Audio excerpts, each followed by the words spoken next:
Hey everybody, this is the Sliders Review, and welcome to a special edition of Asian and Pacific Islander Heritage Month. And I'm here today to talk to you about The Karate Kid Part 2. So this movie came out in 1984. Man, I was like, what, 2 years old when that came out? Anyway, this is one of my favorite movies. I love the Karate Kid franchise. When I was growing up in the late 80s and early 90s, I used to watch the movies on television and just fell in love with them. Well, the first two at least. The third one's okay. It's just more the same of the first movie. And plus Daniel's a little bit irritating in the third movie. And then there's that fourth movie, which I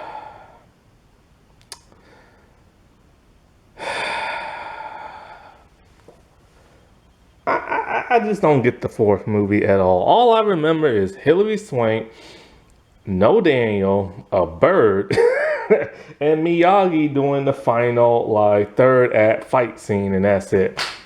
That's all I remember. And some love interest of hers, and used to sneak into a place to take care. I just remember a bird. And I've never seen the Jackie Chan Jaden Smith one, like never. I technically own it on DVD only because it came with the other movies, which is weird because at that time there was 5 movies total, but they left out the fourth one for some bizarre reason. And I know now, Karate Kid Legacy is out or Legends is out, whatever it's called. I haven't seen that. I probably won't see it. I heard it's just more of the same, them repeating the formula and Who Wants That. They throw in a weird boxing subplot and a character. I don't know what the point of that was. And oh crap, spoiler. And it's just kind of like, I don't know, like even though I didn't see the first Jackie Chan one, the trailer made Jackie character seem more serious and traumatic or whatever. When I saw the kitchen fight scene on YouTube, I'm just like, that's just Jackie being Jackie, silly, goofy, and taking risks with his fighting and overly choreographed, and I don't get it. It's kind of like when The Rock just became The Rock again in the Fast and Furious 8 movie, it's just like, whatever. But anyway, I love this movie, and I love Cobra Kai and everything, even though I stopped after 3rd season because I don't do Netflix no more. But anyway, I love this franchise. And I remember being just a little kid watching this, like I said, on TV and everything, and just really appreciating this movie. I love the first one. The first one was just like a coming of age movie, which I will review in October. I decided to do that for Italian month because that focuses more on Danny and everything. And so with this one, the thing I like about this story is that even though the first one is, in my opinion, just like a really good movie, a coming of age story about this kid being bullied, overcoming that by learning martial arts, befriending an older man and everything, learning martial arts and overcoming his bullies, that will always stand the test of time. But the thing I like about the sequel movie, the second one, is that the writer and director was smart enough not to repeat the exact same formula of the first movie. Instead, they took it in a completely different setting, location, and everything. And instead of the focus being on Danny, now the focus is on Mr. Miyagi. Because the focus of the first movie, like I said, was about Danny. And then wedged in there was like a tiny bit of Miyagi, but he was mostly just like a mystery. Now it's like reverse. They flipped the script, and now it's all about Miyagi and a little bit of Danny wedged in there as a supporting character. Smartest thing they could have done, which in every sequel that has come after it, Like the third movie, the fourth movie, the fifth movie, and now the sixth movie, it's just back to formula. So how many times can you keep watching the same movie but just slightly different? You know what I'm saying? And so that right there is why I will always love the second movie and stuff. The second movie, I feel like, has more heart, more warmth, more like emotion. There's more of like a, I don't know, kind of like this different emotional like presence than what the first movie had, you know? And I think the reason why is because it's more of a love story, it's more of a romance movie. The first movie was more of an action coming of age movie that threw in like a romantic subplot because, you know, teenage love, whatever. But this is a different kind of love. This is like timeless love, you know? Like two elderly people who were madly in love with each other, but for whatever reason were never allowed to be together. Then, you know, a death reunited them. And there's just something more telling, in my opinion, when it comes to that. Like, I'm all for action, you know what I'm saying? Like, I love action. And I'm not really the dramatic, you know, romantic type, but it was just something. I remember just watching this younger. I just appreciate it more. I also appreciate it more. I remember watching this. I just remember being in awe of like the location and everything. You know, a black kid growing up in the 80s and 90s in America, you don't get to see like another country and other types of representation and everything, and how like, you know, different cultures are and stuff. And just seeing the different types of people, because you have Asian people making up the majority of like this movie and stuff. And I remember just that scene of like the fire and stuff. I just remember thinking like, man, this is like on a whole nother level and stuff from that of the first movie.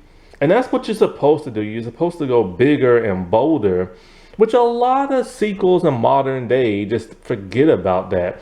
For them, going bigger and bolder is having like a bigger budget and tons of CGI.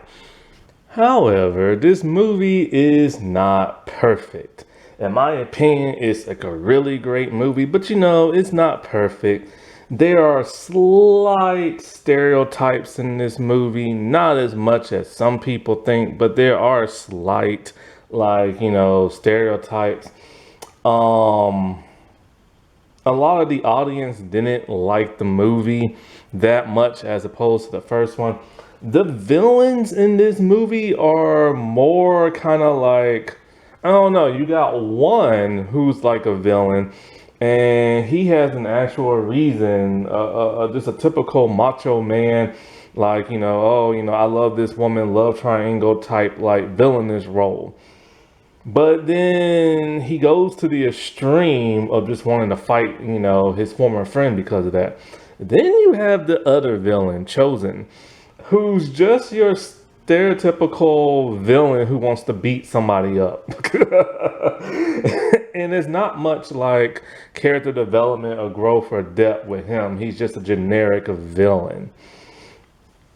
And I feel like that kind of weighs the movie down because he's a great villain and he's like ferocious and everything. But you need more. Like there's really no reason why he hates Danny so much other than, you know, he's there with Miyagi and everything, you know? And so another problem, not so much a problem, but just a little annoyance is like how Danny tends to take over the movie and stuff. Like you can't deny it. Danny Russo is like, you know, he has that presence. He has that vibe. He is the Karate Kid. You know, he is our hero. He's the one who crane kicked Johnny in the face and everything. He's the one who's so skinny and scrawny, gets all the ladies and everything. and he's the poor boy with, who's struggling, and all this great stuff just happens to him. And I like the fact that when he is introducing the movie, he's not just going with Miyagi just to like tag along because, they have to find a reason to go there. He's there for moral support. He's also there to train more, but he's also trying to learn about the culture of Okinawa and everything. And I like that. He bought a book on it. He's constantly asking questions. He's observing the layout and everything. Like he's actually taking in his experience of being in a different land and everything. And I love that. My problem with him is, even though this is more of a Miyagi movie, the moment they give Danny his own antagonist, I feel like he just stole the show after that. Because now it's about like retraining Danny, trying to teach him new techniques and everything. Him breaking ice just for no reason other than the show. Hey, remember the hero from the first movie? And then him getting thrown into this final battle at the end with Chosen. And it's like he robbed Miyagi of his moment, you know what I'm saying? Because Miyagi should have been the one to have like a final battle scene. But he didn't. It was Danny and stuff. And I get it. Danny's younger, the Miyagi actor. And is a whole lot like older and stuff, doesn't move as fast, but they could have done like something with stunt doubles or something, because when we do see Miyagi fight, he does move pretty fast in the aid of a stunt double and slightly far away distance and stuff. And I get it. You just don't want to have Danny lagging around because he was the hero of the first movie. So people are expecting for him to be, once again, another hero. But the moment, like I said before, the moment he's giving his own like rival and everything, and because he has that Danny star power and everything, you just forget about Miyagi after that, and then now it's about like Danny and how Danny's gonna overcome this and everything. Because Miyagi doesn't want to fight. Danny technically doesn't want it to either, but he still fights throughout the movie. And so I just feel like that robs Miyagi of like his moment to shine, which ironically they gave Miyagi his time to shine in the fourth movie. Problem with that is it's not his moment to shine in that movie. It was Hilary Swank's character, who does not fight in the final battle and stuff. And it's like, why is she the next Karate Kid and you don't see her becoming the Karate Kid and everything? They should just call her the Bird Girl. But another problem I have with this movie is the final battle, where it's like the hand-to-hand fight choreography is very close up. It's so close up. I have no idea what the heck is going on. It's just for some bizarre reason, they didn't want to do wide shots no more and far away shots. They just wanted it to be as close as possible. And it's the same director from the first movie, so I don't know why he changed that up. It just doesn't work. Now, one of the things I do miss is Danny's mom. Like, I wish they could have gave her a cameo to explain her absence a little bit further, other than, Danny just explaining to us and stuff. I get it, it's not Danny's story, but a cameo would have been nice. Now, one thing I hate is how they did Danny's love interest from the first movie. I forget her name, but I believe she's played by Elizabeth Shue. And basically, they just state, well, Danny states really early in a rant that like she wrecked his car and she cheated on him with the guy from college. And it's just kind of like, did Elizabeth Shue do something to like the studio or the producers or writers or directors or what? Like, I get it. They wanted Danny to have a new love interest because he's going out of the country and they don't want him to be a cheater. Totally fine. But why they had to make her as like the cheater and somebody who wrecked his car and could have cared less? You know what I'm saying? Because there are some people, and I don't know why they think this, they think that Danny was the real enemy of the first movie and how he stole that girl from Johnny. If you watch the first movie and the first time those two are on scene, she clearly states her and Johnny are broken up. That's it. She's broken up. She's a free agent. She can date whoever she wants. So Danny never stole nobody. And so, like, but because people think that, it now makes her look worse. Now she's a cheater and everything. So when she showed up in Cobra Kai, I'm just like, oh, it's the girl who broke Danny's heart and broke his car. Now, this movie has a couple of cameos and small roles from like stars I had no idea who they were at that time. Like B.D. Wong, I know him from the Jurassic Park movies. Clarence Gilliard Jr., he's best known for like, Walker, Texas Ranger. Sadly, may he rest in peace. I remember he was the dude in the ice breaking tournament and stuff. And then let's see if I can pronounce his name. Joey Mayashima.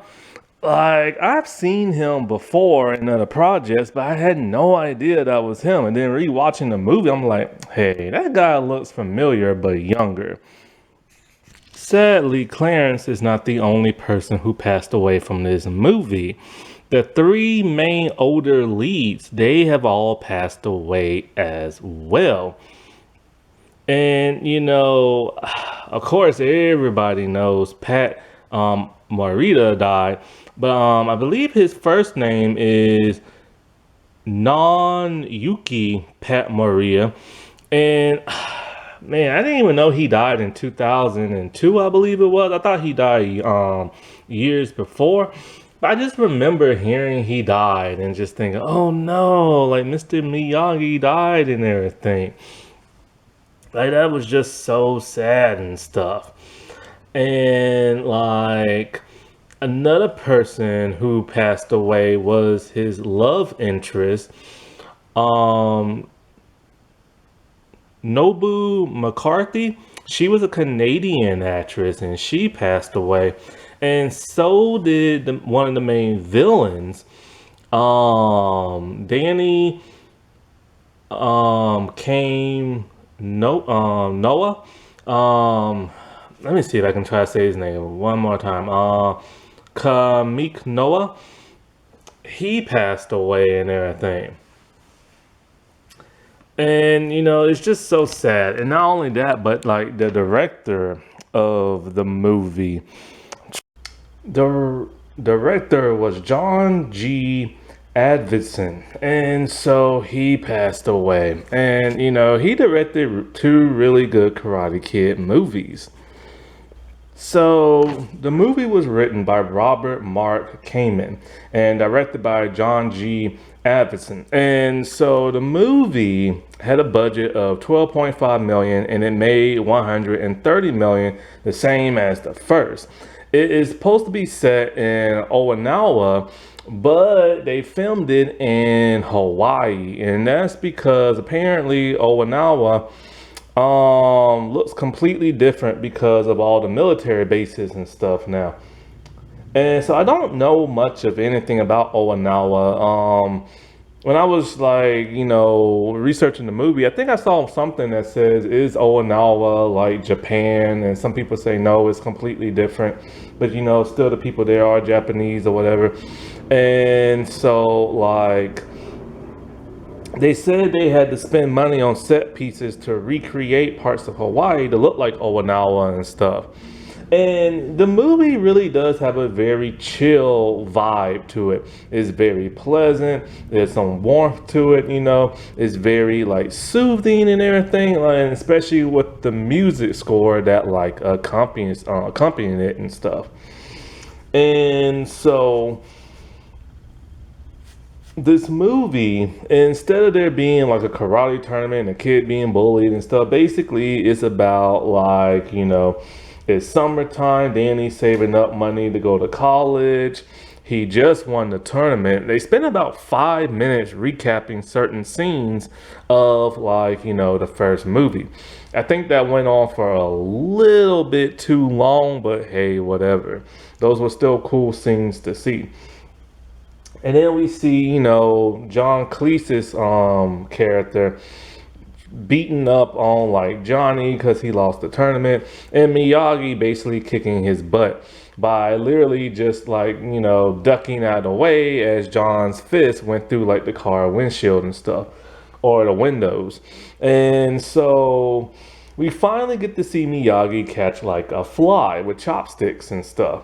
But anyway, like him and Danny's reunion is cut short briefly because like he gets a letter from what's her name? Is it Yuki, I think her name is. She like sends him a letter saying his father is dying, so he goes like back to Okinawa to like see his father because he hasn't been there in some time because he left because of her and Sato. So Danny accompanies him, and right from the bat, we meet our villains and stuff. And so after that, he sees his father, and he just, tells Danny like a lot of places, like how this one guy always plays like this musical instrument before he left, and he's still there doing it. And he knew this one lady at school, but can't remember her name. It's just nice to see Miyagi reminiscing about his childhood and stuff, because he said the dude's been around since the 1920s. And so before I get into character bios and stuff, I want to address some of the stereotypical stuff that's a little problematic, because this was made back in the 80s and stuff like that. There are some people who go out to say that the Karate Kid movies are racist, they're problematic in today's time, and you gotta remember this was a different time setting. This was the 1980s, and Hollywood was big on stereotypes and stuff. Now, there are some stereotypes, but there are some I'm willing to give a pass, not because I like this movie and not because the franchise is so amazing, but because you have to stop and think about other characters that are very similar to those characters that people judge. So, like, one of the complaints that I've seen is that, this movie deals with the whole typical stereotype of good versus evil in Asian culture and stuff like that. I can give that a pass because of the fact, like, you look at the first movie, it was good versus evil there too. Like, that's just like the whole premise of the movie. It's an action movie. You're gonna have a good guy and you're gonna have an antagonist bully type stuff. And that's what you have here. I mean, Johnny was white and he was the antagonist of the first movie along with Cobra Kai. So I don't really see that as like a stereotype on Asian culture, unless that's like every Asian movie and every Asian show and stuff like that.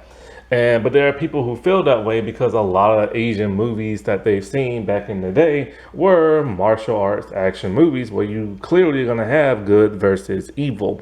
Now, I will say Sato and Chozen are way too evil and everything. Like, Sato literally wants to beat up Miyagi because, what happened to Yuki and stuff, and how he can't have her, and they both fought over her, and it's just kind of like, dude, let it go. It's been like so many decades.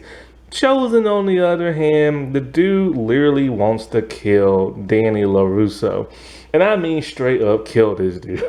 And it's just kind of like, whoa, back up. You can't be this pissed, and why are you this pissed?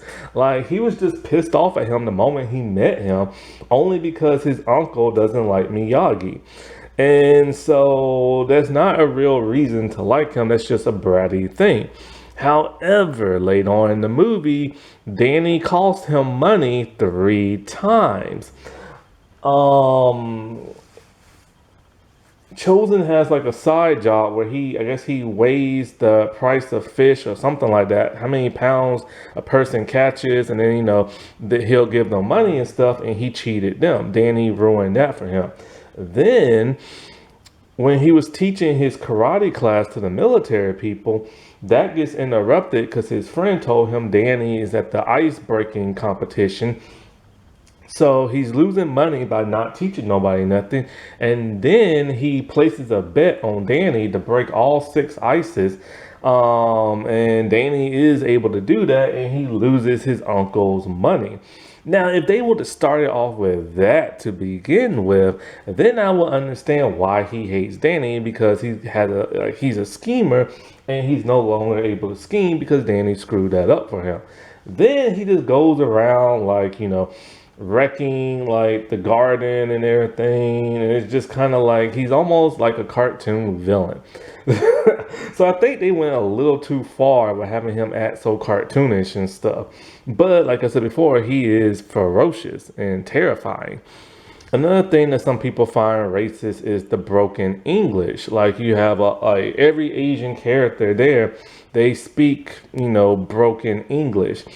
And I can give that a pass as well, only because I don't know what like people in Okinawa, how good their English was back in like the 80s. I have no idea. So I can't judge that. As for everybody else having broken English, if these people coming from like a foreign country and they're speaking English, their English might not be so great. You know what I'm saying? So that makes sense as to why their English sounds the way it does. And you do want it to be a bit realistic. You're not going to have a foreign person try to speak English to this one American person and it be completely perfect. You might see that nowadays because there's such a stereotype and of that, but back in the day, but you do get the understanding of why that is. It's the same way if they would have went to like a French country or France or whatever, you have somebody speaking English, it's not going to sound perfect. Same thing with Spanish and everything, just the way it is. Now the Miyagi character, his character, I can kind of give a pass on as well as speaking like broken English because of the simple fact he came from this country. He's lived here, but he's been here for about over 10 years. So you think his English would be a bit better, but he just hasn't committed to trying. And there's a lot of older Asian people who are actually like that in everything, and he said he based his voice off his uncle and stuff. Because, every Asian person I've ever seen in my city speaks like perfect English, you know what I'm saying? Except for the ones I met in college who come from like Japan and stuff. And so they didn't speak perfect English. And, this is why I'm giving in the past, because if you're not familiar with the language, you're not going to speak it perfectly and everything. And, a lot of the older ones I've met in the past, or say I just go to like a Chinese restaurant or whatever, some of them don't speak perfect English because a lot of the older ones just don't. The younger ones do, but the older ones don't. So I can give that a pass. Now, as for Pat Maria's, I keep saying his name wrong, performance as Mr. Miyagi, Mr. Miyagi will always go down in history as being one of the greatest mentors in martial arts ever in movie history. Pat's presence as him and how he based him off of him and stuff. Like, you gotta remember, Pat came off a comedic background. He was a comedian back in the day. And this role was completely different from anything he did at that time. And, he sat down, he focused on like the mannerisms and stuff like that. He based it on, like he said, his uncle and stuff. Like the calmness, like, the very like stiltedness and everything. and like the calm demeanor and stuff like that. However, I think what people have a problem with is how he keeps his eyes half closed 24/7 basically. Because a lot of Asian people have like squinty eyes and stuff, but Mr. Miyagi really has that squinty eye look. He keeps his eyes half closed. I can see that right there being problematic. You know what I'm saying? Like, I can see that being a stereotype. Because a lot of the Asian people you see in modern day, a lot of them have had eyelid surgery. Like Julie Chen from Big Brother. When you see older pictures of her, she has that squinty eye look. Then she got like made fun of and told she'll never work in, broadcasting because of that. And she had surgery and now she has big eyes. And a lot of these like Asian celebrities from other countries you see, K-pop singers, Japanese singers, movie stars, models, their eyes are, they've had surgery to make their eyes look bigger. And some of them have had their eyes to make like really big and everything. And so this is what a lot of people nowadays are seeing. So when they do see the old squinty look in like movies, they think it's a stereotype. But you gotta remember, a lot of Asian people have squinty eyes. But I will say, Pat Morita, he purposely did do that squinty eye look because in the movie you will see his eyes wide open, and it's like, oh wait, his eyes are open for the first time and stuff. And then when you look at his older projects and some of his other projects, his eyes are wide open and stuff. So yeah, I can see like the squinty eye thing being problematic and stereotypical. Ooh, I talked about that for a little too long. Let's get into character bios and stuff. Okay, so let's get into some character bios. Mr. Miyagi himself, Pat Morita. May this man rest in peace. Like literally, the Karate Kid movies are the only thing I've ever seen this man in. I know he was in Taxi back in the day, but that was before I was born. And he was in some Nickelodeon show, the Something Adventures of Shelley Wu, which I never knew that existed. And Paramount Plus will not show the reruns, so I will never be able to see that. Maybe if I'm lucky enough, I can find it on YouTube, but I doubt it. And so I am very pleased that this movie focuses on Mr. Miyagi. Like I said before, he was a co-star of the first movie, but we barely knew anything about him. He was kind of like this mysterious man, and the more you knew about him from what he showed us made him more interesting. And so like maybe it's because they just wanted to focus on Danny. Maybe, they figure, he's an older character, so younger people wouldn't care about him. Or maybe it's old school Hollywood with the whole Asian people need to be mysterious and everything. That was like a big thing back in the olden days and stuff. One of the biggest stereotypes and stuff. But he's still the same man he is when he's training Danny to do martial arts. Is basically like, he has Danny do, I guess you could say, unconventional methods. Like he'll have him like, repair stuff or build stuff. And when you see that happening, you're like, why is he having him build stuff for? But then you see the techniques are very similar to like fighting techniques and stuff. Like the whole putting a nail through a board with like one single, hit. This will later come into play when he has to like break ice and stuff. And I remember I had like a contracting like class one time, and they literally had us do the whole nail thing with one strike. And it's pretty easy to do and stuff. And so, of course, he gets a letter from like his father, or Yuki, I should say, and his father is dying. This causes him to go back to Okinawa. And so Danny accompanies him. And this is where the movie, in my opinion, is truly the heart and soul. Just learning about the Miyagi history line of like, how every male Miyagi is like a fisherman and everything, and how they came to be, learning how they learned martial arts from one of his ancestors. Was a Japanese man. He was on a boat and there was a storm. It kind of like, he washed up on shore in China. He, practiced martial arts and everything and married a Chinese woman. And so, like, we get to see, like, the shrine and, like, all kind of, like, cool, like, historical artifacts from, like, his family line and stuff. Nothing big or extravagant, like, no armor, no, like, I think a couple of weapons. But, like, I think it's called calligraphy writing, I believe. I remember when I took a class in college, they literally had us have one of those like bamboo type stick paint brushes, the black ink, and they had us like, paint with it and stuff like that. I wish I would have kept it. I wish I would have kept that. But yeah, so it was really cool to learn about like his family history.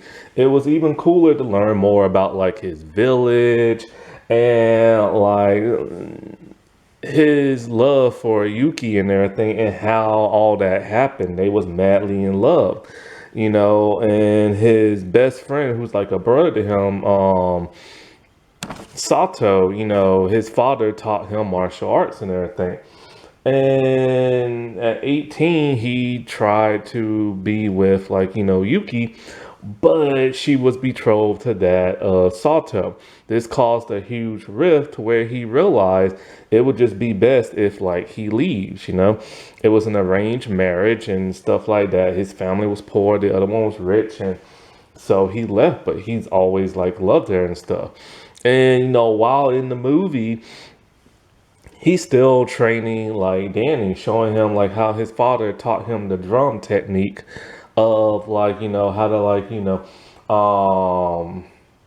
block shots by like turning and stuff like that.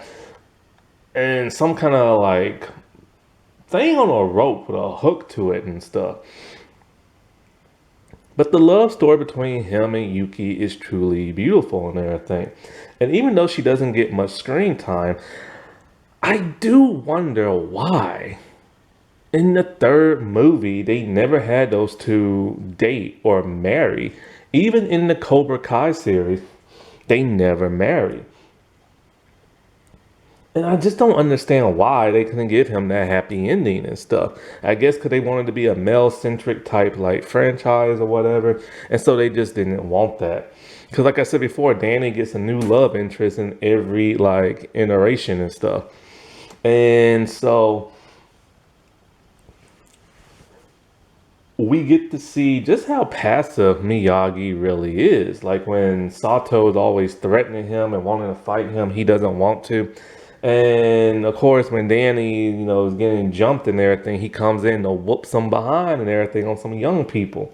And he realizes, now that his father has passed, it's time for him and Danny to leave because they're causing more harm to the village because of the whole Chozen and Sato thing. But when things get really bad and he finally decides, I'm gonna fight you, even though he does not want to, he's not a violent man, but he will defend himself if need be. And when Sato started to destroy like the village and stuff, he realized he needed to put an end to him. And so that never happened because, okay, it wasn't a fire, it was like a rainstorm or hurricane or something like that.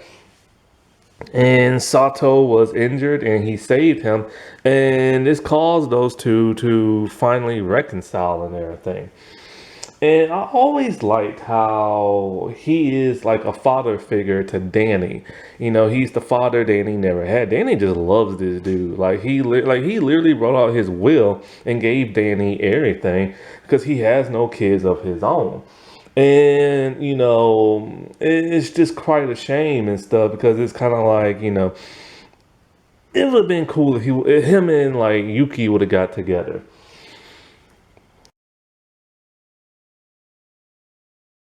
Yuki. So, like I said before, she was in love with Miyagi, but it just wasn't meant to be. Their family arranged for her to marry Sato because his family was rich, and Miyagi's family was a bunch of poor, like farmers and fishermen and stuff like that. And so when he left, he assumed those two got married, but she never married him. She's always waited for Miyagi to come back home. She's known where he's lived at and had his address, but never came to see him.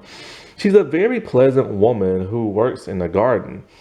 And so, like, years later, it's revealed in Cobra Kai that she passed away and gave her land to Kamiko. And may the actress rest in peace. I had no idea she died. Sato, our first villain and stuff. First, may the actor rest in peace. And so he's your typical villain. He has a very strong voice, the kind that I normally hear in, like, if I ever watch like anime, something, I want to see what the Japanese dub is like, or Power Rangers or something. You know, those leaders, or like the person doing like the voiceover, the narration, or like a villain. They have that strong masculine voice. But then his voice changes when he forgives Miyagi and stuff. He is a rich man, a tyrant and everything. And for him, his honor means everything.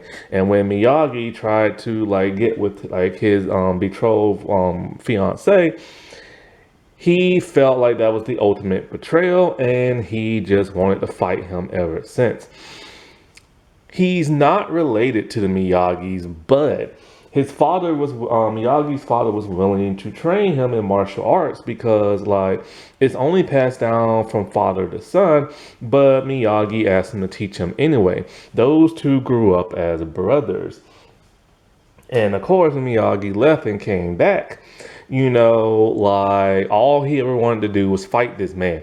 50, 60 something years, and that's all he wanted to do. So I do get when people say, you know, it's like a Asian stereotype of wanting to fight somebody like to the death and everything. And so he's just your typical tyrant, and he's always trying to get Miyagi to fight him, but he won't. But he will have respect for him out of like Miyagi's father, even giving him 3 days to like mourn after the death and stuff. And so he realized that he'll do whatever it takes just to get this dude to fight him, even destroy the land. He went with Chosen to like destroy Miyagi's home, and Miyagi still would not fight him. But he whooped on like his nephew and everything.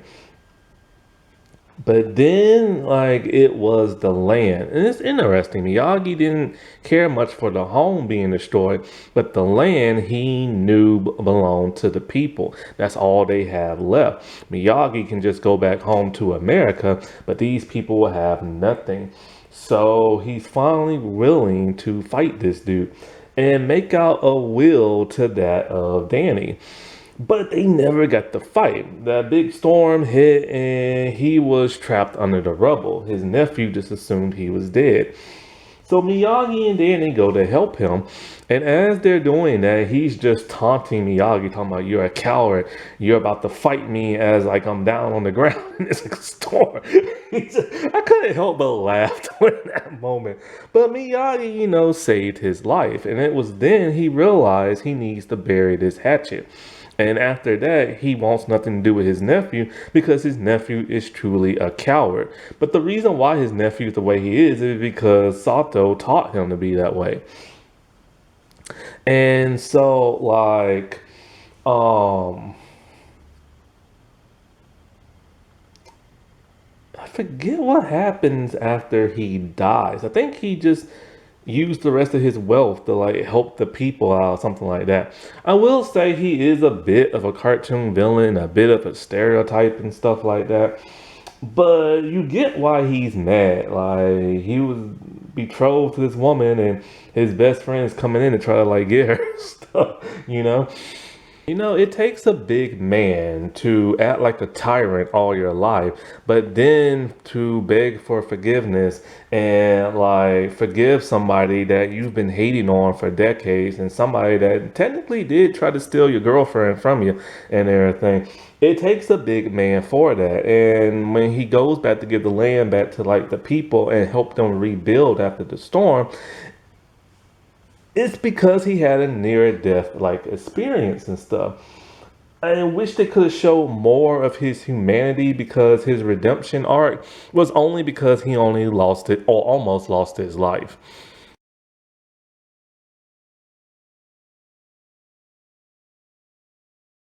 Danny LaRusso, the Karate Kid himself. I really do like how most of this movie Danny took a back seat in everything.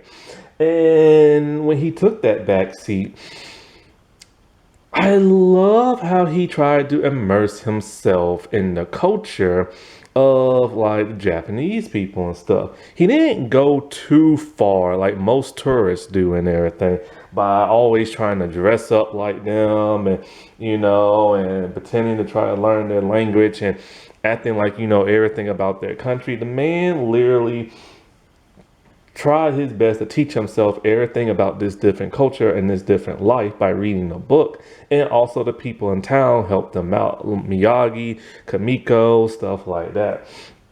Because he just wasn't just there to tag along. I just like to go that extra mile to want to learn these people culture really says something, and it really shows the type of person he is. It's something we didn't get in the first movie because he was being bullied and stuff like that. It was his coming of age story, but he's a real kind, considerate person and very noble in everything. But they had to give him an antagonist because he is the Karate Kid after all. And he's our hero and stuff.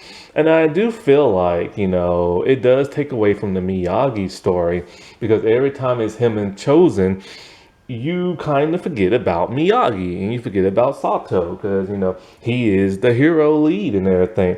And the stuff they gave him to do, it was so cool and everything. Like how, because thing he will leap before he looks. Like when he was trying to do that blocking technique with that hook. After Miyagi told him no, he did it anyway. It scared the crap out of him. He's realized, all right, I can't do this no more. I shouldn't be doing that. But one thing I noticed about him, he is a quick learner in this movie. Like I was all like, how the heck was he able to break all that six things of ice? And he's never practiced that before. It kind of made him into a little bit of a Mary Sue, but then I forgot he was actually learning just with the hammer and the nail and stuff. And so it would have been nice to see him train a bit more before he did that. Because if you don't remember the whole nail and the hammer thing, then you will completely think he's a Mary Sue. But he actually has been training that just off screen. And so, like, his relationship with Kamiko, I love to death. And the fact they never ended up together. As much as I like the Courtney actress and everything, the one that he married in Cobra Kai, this should have been like his girlfriend, wife, and stuff like that. That every time they spent time together, it was just like breathtaking. It was those nice still moments that helped like the movie just be better than what it was. And he really doesn't want to fight Chosen. But then there are times where he does get under the dude's skin because he realizes he's cheating people out their money. And so he ruins his little scam and stuff. And, he's not that tough when it comes to Chosen because Chosen's always kicking his butt, similar to how Johnny used to in the first movie. Even resorting to fight dirty because Miyagi taught him that way. And then, of course, there's the big dance number, and he has to fight literally for his life. And he's thinking, what the heck, man? This is like so stupid and stuff. I do believe that's kind of like the writers realizing that, hey, this is stupid, but for whatever reason, we have to include this in the movie and stuff. And of course, there's the fight scene at the end. We love seeing this dude fight. But there were times when it was so close up, you can't really tell what the heck is going on. Like in the very final part. And every time he goes in for like the kill, but then he honks that dude's nose, I always laugh and stuff. Kamiko, played by that of Tamerlane. I forget her last name. But oh my god, dude, I remember when I first saw her in this movie, because this was the first movie she's ever acted in. After, in the first anything, like she didn't even do TV before this. She just did like, this was her first movie. And I swear to God, dude, talk about a massive crush I had on her back in the day, man. Like, oh my God. This is a gorgeous woman and stuff. And I remember she was also in, there was another movie I reviewed for last Asian History Month last year. I forget the what's it? The Flying Sons? No, I forget. Something Russo was in that movie. Russo want no, no, no. I want to say the something Sun, Rising Sun. I think that's what it's called. I think that's what it's called. And she was in the second movie of that. And she always ends up being in those sequels, and the sequels sometimes end up being better than like the first movies and stuff. And so I've seen her in a couple of other stuff. She was in Star Trek Picard in season 1. You know what's interesting? In this movie, she has no mole. Now she's distinct for having a giant mole underneath her lip near her chin. And in this movie, she did not have it, but she had a dimple where it was supposed to be. Then after this, you start to see the mole in other movies and stuff. I don't know if they covered it up with makeup or it just grew later on in life. But I also saw her in Highlander, the television series and stuff.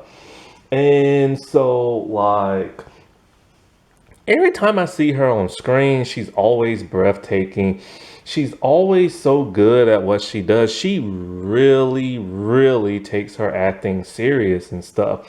And I love her character so much more than the first girlfriend and even the third girlfriend and even a bit of like the wife. There's something just about her and Danny that just feels right. Every time they're on screen together and they talk to each other or they walk side by side or she's teaching him about this or they're having their tea ceremony and stuff, it's a very soothing moment. And it's those quiet moments that, like, normally a quiet moment will bore you in the movie, but these do not. And we find out from her that she wants to be a dancer really bad. But, there's no way they can, she'll have to like move in order to do it. And, I think she's the aunt of Yuki, I think. So they don't have much money. And, we do get to see her and Danny dance when they did that like 1960s type thing, rock and roll type thing. And, we got to see them dance in the end of the movie. And she has a little bit of like, a rebel side. Like there's this abandoned castle that's like, falling down. And she was showing him like the land, but it's private land and they had to take off running and stuff. And you know what? If this franchise would have ended with this second movie, I would have been pleased because in your mind, you get to say, okay, they ended up together, but they did not end up together. Decades later, her and Danny reunited and she helped him and Chosen finally bury their hatchet. And Chosen's all like, he likes her and stuff. But she tells him, like, look, I like you as a friend, but nothing more. And she moved on with like her life and everything. And that was so cool. They brought her back to like, Cobra Kai. Also, they brought back the little bell girl who was ringing the bell. Danny had to like rescue and stuff. Like, I forgot what I think she's the president of a CEO or something. I think in real life, she's a realtor and stuff. One cool fact about Tamlin Tomika and Joey Miyashimiya is like they are the only two from this franchise to voice someone in the Karate Kid animated series. Chosen. Now, yes, Chosen, this dude is a huge Asian stereotype of the whole good versus evil. Like, this man is evil. He straight up just bullies Danny throughout the entire movie. He wreaks havoc on Miyagi's home. He's constantly trying to murder Danny. But this movie, it's like, dude, what is wrong with you always trying to kill this dude? And then he tries to kill Kamiko and everything. It's like, what is wrong? So basically, he's just a villain with no real depth because they didn't decide to write him none. He's kind of like the henchman to his uncle, but does things on his own. Every time he sees Danny, he wants to beat him up. They did not write him like Johnny. Johnny felt threatened by Danny because he felt like he was trying to take his ex-girlfriend because Johnny wanted his ex-girlfriend back, but she had eyes for Danny. And so here it's literally just Sato hates Miyagi and like so Chosen's gonna hate him. But if they would have gave him a better story like they did later on, that would have made sense. He's a man who loves money and he will scam people out of their money. Like when fishermen bring their fish to him, he has to weigh it and then he gives them money depending on how many pounds they have. But his weights are like the wrong, weight and everything. And so he cheats people out the money and Danny finds out.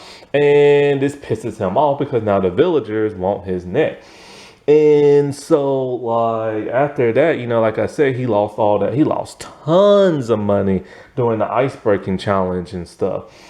And he's just literally a thug. Like, he wrecks Miyagi's, plants and his garden. He wrecks the inside of Miyagi's home, destroying all his family legacy and everything. And he's just like a cartoon villain. But then is during that storm, we see how much of a coward he is. He just assumed his uncle was dead and left him there.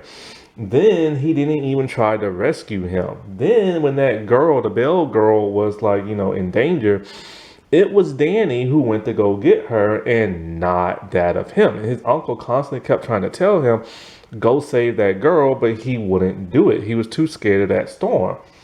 After that, he felt like his honor was truly soured at that time.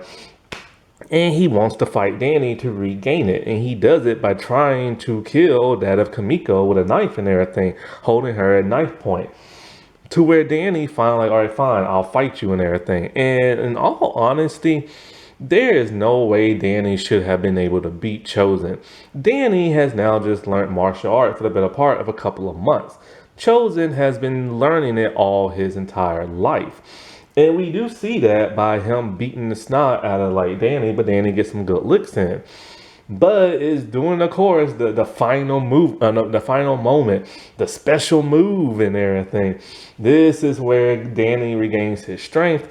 And I love the whole drum thing with everybody doing it. It was like a really cool, holy moment or something like that. And then of course, Danny beats him, but you can't really tell what the heck he's doing because it's such close up shots and everything.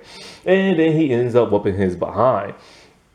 And the movie just ends. And of course, decades later, we find out that he still hates Danny. It's Kamiko that has them bury their hatchet. And then he helps take on Cobra Kai and everything. And then, of course, he's in love with Kamiko. She don't love him back. But then he started dating another girl from his past and everything. I don't know this because I haven't went that far yet in the series. I only stopped at season 3 when he shows up. And when he shows up, Danny's terrified of him, thinking Chosen is literally about to murder him and stuff. I'm like, dude, you are the Karate Kid. You whooped this man in front of his entire village. Why are you terrified of him? But I do like how 40 years later, he realized he was a jerk and an idiot and, he needed to redeem himself. I really gotta watch season 4, 5, and 6. So yeah, while the Karate Kid, the first movie, was really cool, a good coming of age story, I feel like this movie is probably just the best. And I was so unexpected in the course turn that they made of making it about the Miyagi story and everything and going to Okinawa.